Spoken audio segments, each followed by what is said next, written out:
नमस्कार, स्वागत है आपका न्यूज स्कूप पर। आपके साथ मैं सिमरन अरोरा। आइए एक नजर डालते हैं आज की बड़ी खबरों पर। पीएम मोदी ने जताई तैमूर और जय से मिलने की इच्छा। कहा, मुझे लगा आज मैं तीसरी पीढ़ी से भी मिलूंगा। राज कपूर की 100वीं बर्थ एनिवर्सरी पर कपूर खानदान एक खास कार्यक्रम का आयोजन करने जा रहा है और इस मौके पर नीतू कपूर, रणबीर कपूर, करिश्मा कपूर, करीना कपूर, रिद्धिमा कपूर, आलिया भट्ट, सैफ अली खान समेत परिवार के अन्य लोग प्रधानमंत्री को निमंत्रण देने दिल्ली पहुंचे थे। इस मुलाकात की तमाम तस्वीरें और वीडियो इंटरनेट पर वायरल हो रही हैं। पीएम मोदी के साथ सबने एक एक बार बात की और इस दौरान पीएम ने सैफ अली खान से कहा कि वो उनके बच्चों से मिलना चाहते थे। One nation one election bill को मिली मोदी कैबिनेट की मंजूरी। संसद के इसी सत्र में पेश हो सकता है। वन नेशन वन इलेक्शन विधेयक को मोदी कैबिनेट से मंजूरी मिल चुकी है। सूत्रों के हवाले से ये जानकारी आई है। सूत्रों ने यह भी बताया कि संसद के इसी सत्र में इस विधेयक को पेश किया जा सकता है। सभी राज्यों के विधानसभा चुनाव और लोकसभा चुनाव एक साथ कराए जाएं। एक ही चुनावी बूथ में 2 मशीनें हों और वोटर एक मशीन में सांसद चुने, दूसरे में विधेयक चुने। 11 घंटे की वोटिंग में प्रधानमंत्री भी तय हो जाएगा और सारे मुख्यमंत्री भी। कुंभ नगरी में पीएम मोदी 7,000 करोड़ रुपए के नए रोड व कॉरिडोर प्रोजेक्ट होंगे लॉन्च। प्रधानमंत्री नरेंद्र मोदी 13 दिसंबर 2024 को 3 घंटे के लिए प्रयागराज दौरे पर जाएंगे। पीएम मोदी कल कुंभ नगरी में ढेरों रोड और कॉरिडोर प्रोजेक्ट लॉन्च करेंगे। बता दें कि 26 दिसंबर को प्रयागराज में महाकुंभ शुरू हो रहा है।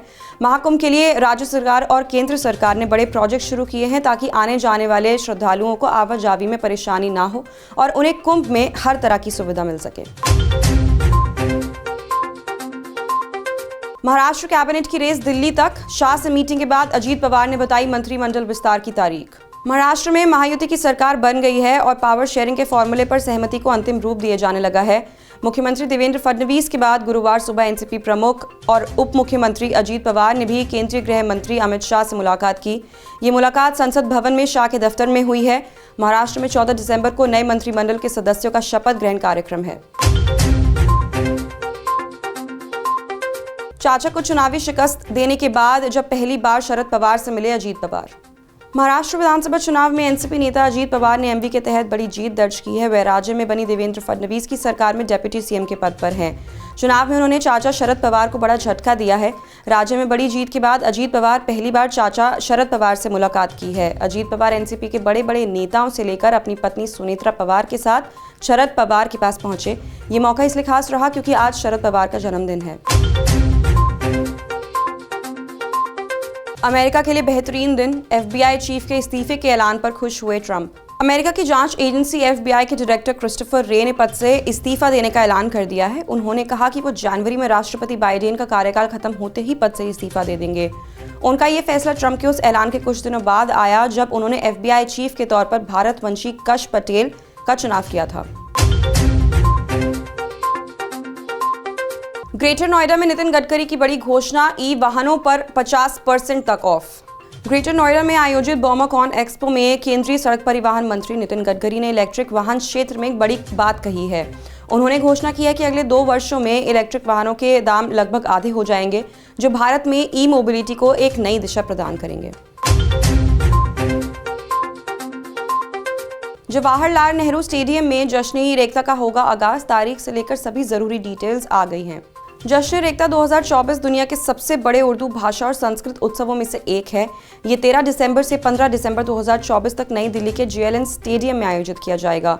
गजल, सूफी संगीत, कव्वाली, कहानी सुनाने, मुशायरा, कविता पाठ और मशहूर हस्तियों के साथ बातचीत, मास्टर क्लास समेत इंटरैक्टिव सत्रों का दिलचस्प मिश्रण पेश किया जाएगा। खालेदा जिया की पार्टी ने दिया अग्रतला चलो का नारा। भारत बांग्लादेश बॉर्डर पर बढ़ाई गई सुरक्षा। बांग्लादेश नेशनलिस्ट पार्टी और जातीयतावादी युवादल, स्वेच्छासेवक दल और छात्र दल जैसे सहयोगी समूहों ने लंबे मार्च और अग्रतला चलो विरोध प्रदर्शन का आह्वान किया है, जिसके बाद त्रिपुरा की अंतर्राष्ट्रीय सीमा पर विशेष रूप से राज्य की राजधानी के पास अखौरा एकत्रित चेकपोस्ट पर सुरक्षा कड़ी कर दी गई है। ना चलेंगे दारू वाले गाने, ना बच्चे जाएंगे स्टेज पर। दिलजीत दोसांझ के गाने के लिए एडवाइजरी जारी। दिलजीत दोसांझ और उनके गाने फैंस के दिलों में बसते हैं, तभी तो लाखों की टिकट होने के बावजूद चाहने वाले सिंगर को सुनने के लिए दूर दूर से आते हैं। इन दिनों दिलजीत शहर शहर अपना दिलुमिनाटी टूर कर रहे हैं, लेकिन इस टूर पे उतने ही ऑब्जेक्शंस भी आ रहे हैं। हाल ही में इंदौर और हैदराबाद में उनके उन गानों पर आपत्ति जताई गई जो शराब से जुड़ा हो। अब दिलजीत के लिए एक नई एडवाइजरी जारी कर दी गई है। तो ये थी अब तक की बड़ी खबरें। बाकी देश और दुनिया की तमाम खबरें देखने के लिए जुड़े रहिए न्यूज़ स्कूप के साथ। नमस्कार।